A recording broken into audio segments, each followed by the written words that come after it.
And I therefore want to ask you about the discomfort to which you've just referred, because in a tweet on the 6th of June, you tweeted, "Protests must be peaceful and in accordance with social distancing rules," which rather tended to imply that it was possible to have a protest in accordance with social distancing rules, which in fact wasn't possible because you can't protest meaningfully with more than 6 people. And then in a Telegraph op-ed on the 8th of June, you said any large gatherings of people are unlawful. And so from the standpoint of a potential protester, you do appear there to be speaking with 2 voices. There's inconsistency there. There is. Yes, I can see that.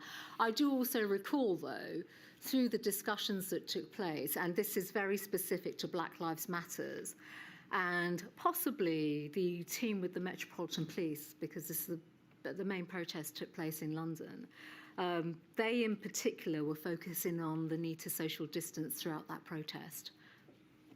And this is a WhatsApp communication in the specific context of the Sarah Everard vigil, I think on the 13th of March. Yes. So the High Court ruled on the lawfulness of the Metropolitan Police's declaration that the vigil would be unlawful, and it did so on the 12th and 13th of March. And then the protest took place in the evening of the 13th of March, notwithstanding that High Court ruling. And of course, the police then arrested, as we know, to large numbers of people's distress, the arrests of the persons who'd attended. But this WhatsApp group reflects a recognition on the part of politicians and advisors in Downing Street and the Cabinet Office that the truth is that those rules on outside gatherings were close to being unenforceable. And other of these WhatsApp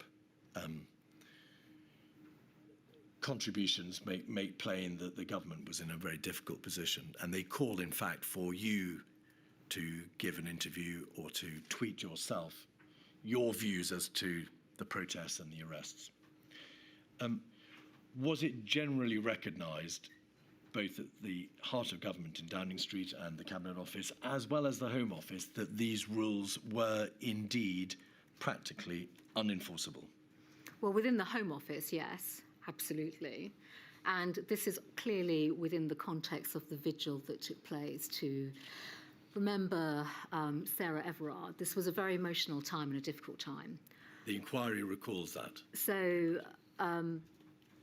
there was no doubt, and I'd been involved with discussions with the Commissioner of the Metropolitan Police in the run-up to this particular vigil around the sensitivities of this particular vigil, plus the legal action that was taking place. And it was self-evident. People were going to come out. It was a very, very fraught and emotional time, and people wished to express their grief, and rightly so. I think I had also publicly suggested that people may come forward and find other ways of showing that expression of grief. But to this particular WhatsApp, it absolutely speaks to the wider challenges, not just with this vigil, but the wider challenges. Specific to this vigil, I was dismayed with what I saw. I saw the news that night, and I saw the news and just felt that that was totally inappropriate policing. And so inevitably, I had to raise that with the Commissioner of the Metropolitan Police, and then a lot of other work took place thereafter.